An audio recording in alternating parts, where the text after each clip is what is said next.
আচ্ছা সালমা, তুমি তো পুলিশ, আমি যদি কোনোদিন কোনো অন্যায় করে ফেলি তুমি আমার গায়ে হাত তুলবা? হ্যাঁ, দিনেটাই পেটাবো।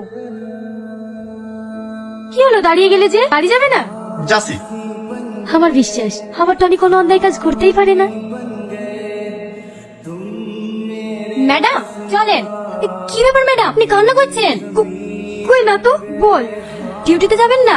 হ্যাঁ, তুই চল, আমি আসছি। আপনি এখনো খাবার খাননি? না, ভালো লাগছে না। আমি বুঝতে পারছি আপনার মনের অবস্থা। হয়তো আপনাকে ধোকা দিয়েছে। সাথী, আমার কোথাও ভুল হচ্ছে না তো?